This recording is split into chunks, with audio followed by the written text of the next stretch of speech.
Welcome to Leadership with Purpose. Today we're taking a deep dive into what makes those truly influential leaders, the ones who go beyond just having a fancy title. The ones who really inspire others and get things done. Right. And for that, we're turning to John C. Maxwell's The 5 Levels of Leadership, a framework that offers some great insights into this whole idea.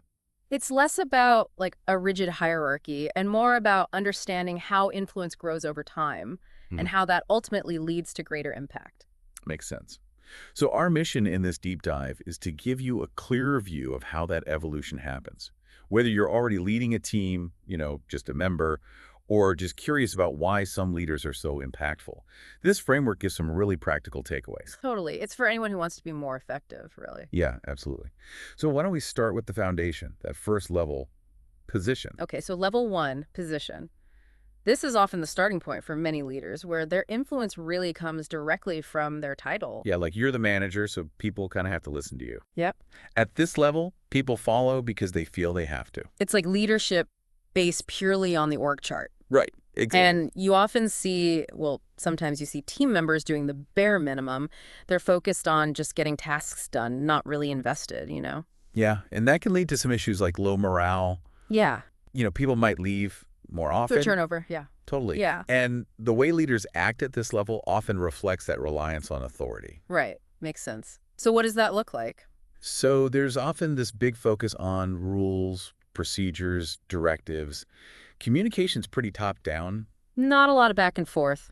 And there might not be much of a personal connection between the leader and the team. It's kind of impersonal. Yeah, exactly. So it's like, okay, you might start there, but you can't stay there if you want to grow and have more influence. Right. It's definitely not sustainable.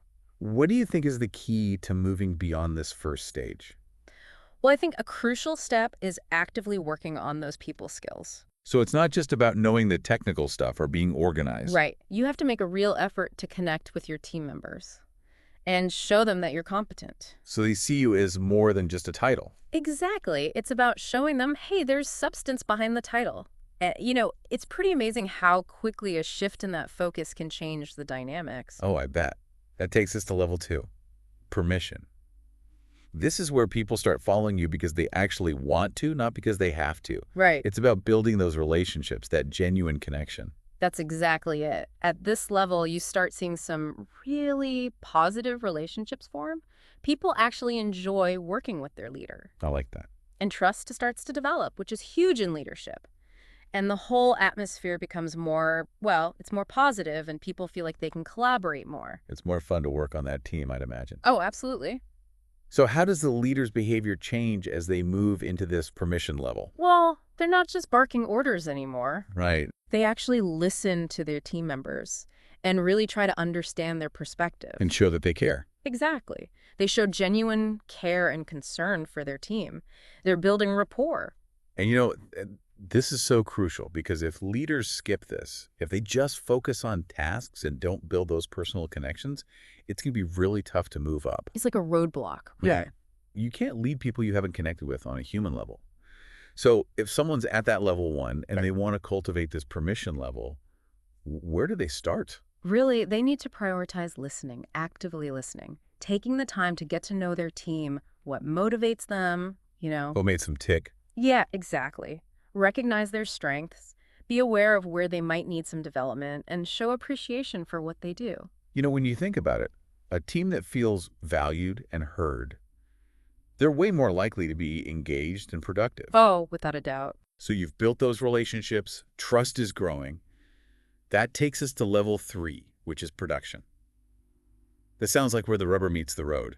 We see the results, right? Yeah, you're right. At level 3, your influence is tied to what you've accomplished, how effective you've been. People can see what you're achieving. Yeah, they see the results. And what's really cool is how that track record of getting things done can really boost trust and credibility. So it reinforces those relationships you built in level 2. Totally. So what are we looking for in a level 3 leader? What would we see? Okay, so you're going to see higher productivity, goals are being met, the team is more efficient, problems are being solved, and as a result, the leader's credibility, their influence in the organization, it grows. Because they're the ones getting things done. Exactly. Yeah.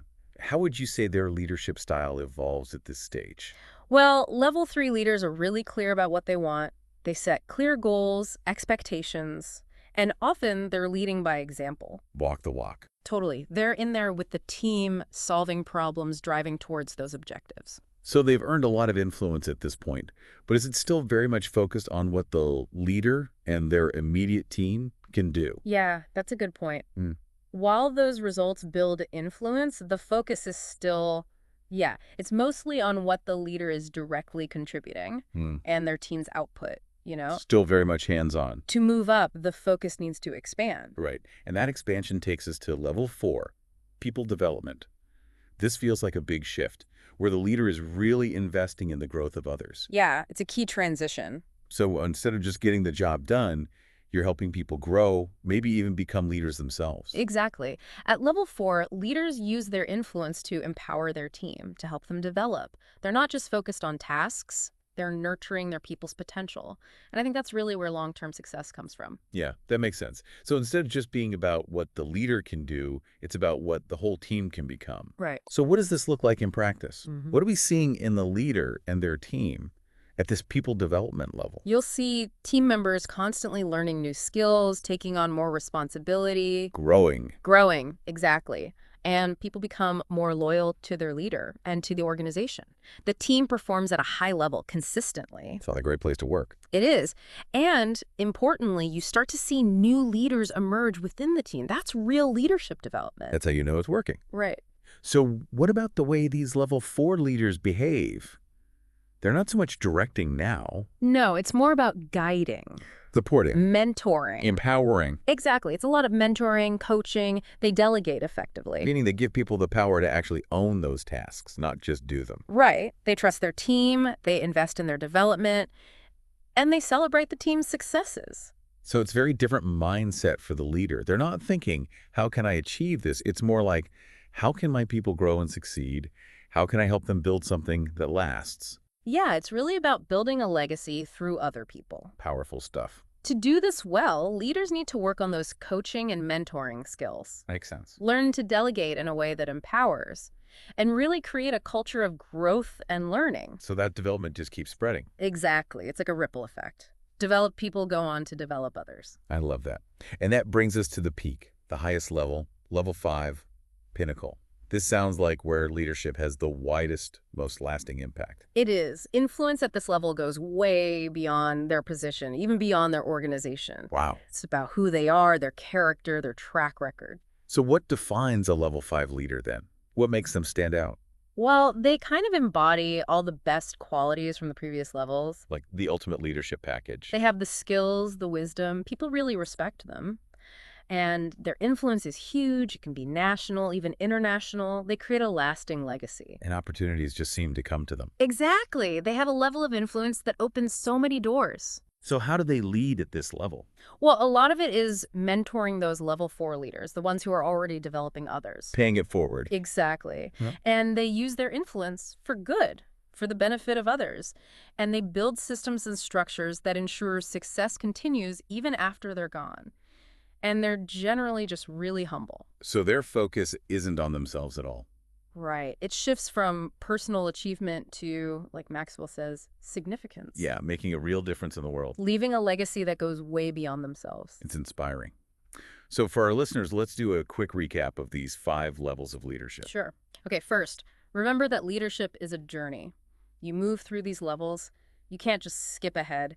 Each level builds on the one before it. It's like climbing a mountain. You can't just teleport to the top. Exactly. Second, people are absolutely essential. You can't be a great leader without great people. Yeah. Build relationships, create trust, empower your team. That's how you create lasting success. And influence isn't something that just comes with your job title. It has to be earned. Through your actions, your character, your competence. Right. It's about serving the people you lead. Not just being in charge. Exactly. Yeah. And finally, growth as a leader, it takes effort. It's something you have to work at. You need to know yourself, be willing to learn, adapt, and keep getting better. So this model, it really gives you a practical way to develop those leadership skills. And to build stronger teams. Yeah. And achieve more. Right. It's about moving beyond just managing people to actually inspiring them, empowering them. So the goal is to put people first, help them reach their potential, and use your influence for something bigger than yourself. Yeah, it's about looking beyond your own little world, contributing to something greater. I love that. Yeah. This has been a really insightful deep dive into John Maxwell's The 5 Levels of Leadership. It's been a pleasure. To our listeners, we encourage you to think about which of these levels resonates most with you right now. Where are you on this journey?